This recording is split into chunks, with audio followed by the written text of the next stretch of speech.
All right, welcome to lesson 8.2 for 5th grade math. We're on page 279, and today we are finding areas of non-rectangular figures. I just recorded this lesson a moment ago, and I wanted to simplify it, so I'm going to do the lesson again, but hopefully in an easier way. The bad news is I used pen for part B, so I'm going to have you ignore part B for now until we get there and I can walk you through it. So let's start. Part B is actually a triangle in your workbook, and they want you to find the area of that triangle. And some of you might say like, well, yeah, area is just length times width. But length times width only works for rectangles. So in that case, we can totally find the area of this guy because he's a rectangle. And we're going to use this area to find the area of the triangle. You're saying that makes no sense. So why don't we just take it piece by piece? Let's see if we can find the area of this rectangle first. And of course, as you can tell below, area, for those who don't recall, is length times width. So let's find the length. 1 square, 2 squares, 3, 4, 5. We have a length of 6. And the width is going to be a little different here because it's 1, 2, 3 holes, and then a half. So it's gonna be 3.5. So to find the area of a rectangle, it's length times width. And in this case, it'll be literally 6 times 3.5. We can use a trick here. I see 3 rows of 6. I know 3 times 6 is 18. And I also know 6 times 1/2 is 3 holes. Here's 1 hole, it's 1/2. Here's the second hole, 1/2. And the third hole, 1/2. So we have 18 down here, and we have 3 up here. So 18 plus 3 is an area of 21 units squared. Now on to my Roadrunner section here.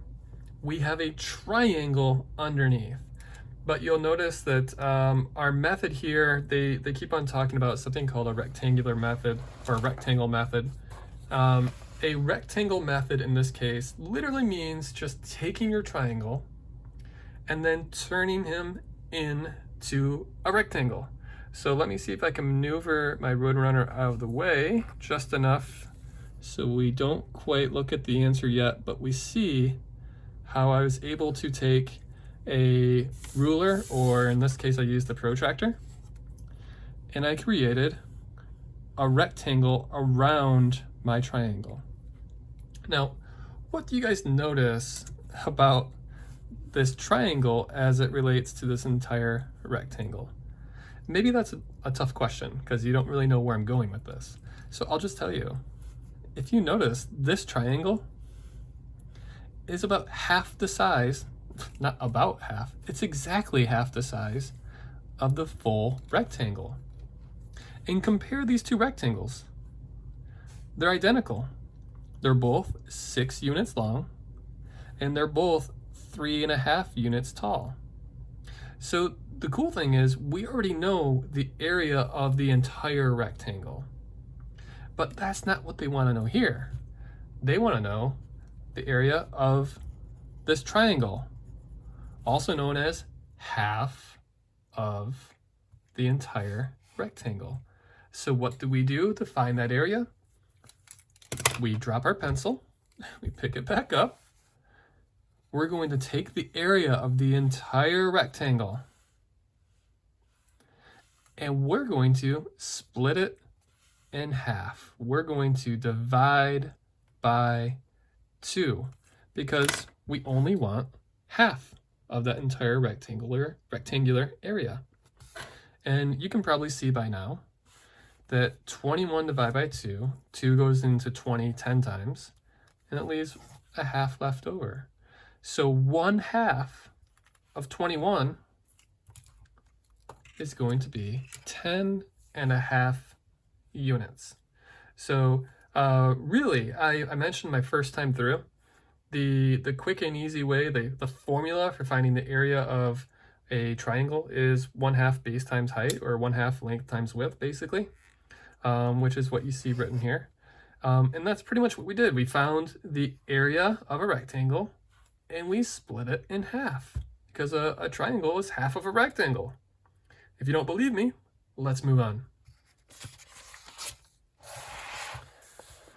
Oh boy, yeah, if you look closely, you can see this was a war zone. I had a lot written here, but thankfully I switched over to pencil. So let's use the same rectangular formula for number one on page 280.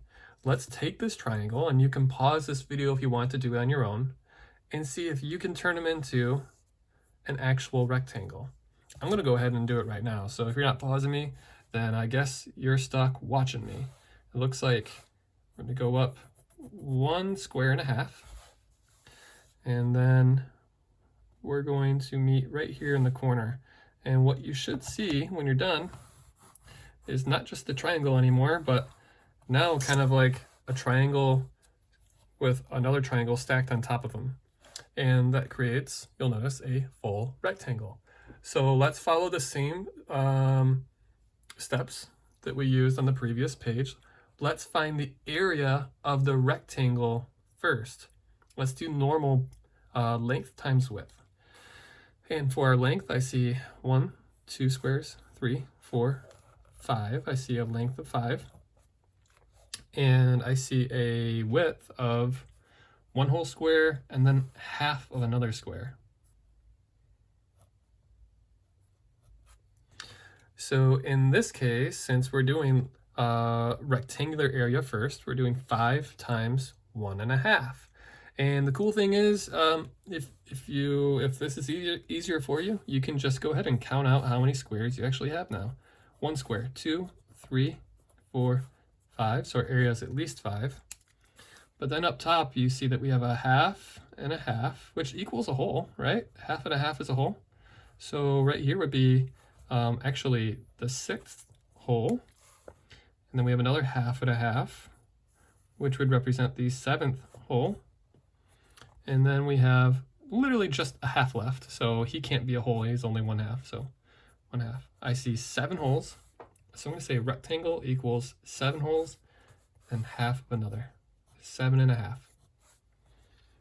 Cool, so we have the area of the rectangle. That's great, but they want the area of this guy. Only half of that rectangle. So what do we need to do?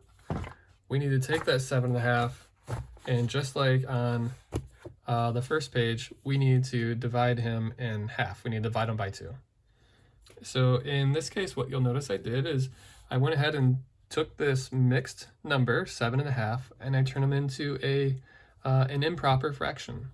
I did that by multiplying 7 times 2, which gave me 14, and then adding the numerator. So it gives me 15 halves. And we're going to turn 2 into a fraction as well. And if you recall, you can turn any whole number into a fraction by just putting them over 1. So now we have 15 halves divided by 2 over 1. Now, I don't know if we talked about this trick for dividing fractions, but it's kind of a cool, neat little way to divide, and I'll walk you through it. I'm going to rewrite this down below a little bit bigger so you can see it. 15 halves. And to divide by fractions, watch this. You can turn the division sign to a multiplication sign. And then you're going to take 15 halves and multiply by something called the reciprocal. The reciprocal is when you, basically the opposite of this fraction. That means instead of 2 over 1, you change them to 1 over 2. That's the reciprocal, when you just kind of flip it around. And now you can solve it like a normal fraction multiplication problem, and it'll actually give you the answer to the division problem. So 15 times 1 is 15, and 2 times 2 is 4. And we get 15 fourths, not fourths. And we can divide that by 2, or what am I talking about? No, we can reduce it. We're not going to divide it by 2. We already did that. So let's ask ourselves, how many times can 4 go into 15 without going over? And we can go 4, 8, 12. so that's 3. But another one would get us to 16, that's too much. So we can reduce this to 3 wholes, will get us to 12, and then looks like we'd have 1, 2, 3 left out of 4 thereafter. Okay, that's not the only way you can divide 7.5 in half. My first time around, I did a drawing off on the side where I literally drew 7 holes and then half another, and then split them all in half. There's a lot of ways to find half of 7.5. In fact, we did a whole lesson on it earlier in, I think, chapter 7. So if you need to go back and look how to divide fraction by whole number, you can YouTube that or check my earlier lessons. But basically what we found is taking 7.5 and dividing by 2 gives us 3 3/4. And that's our answer.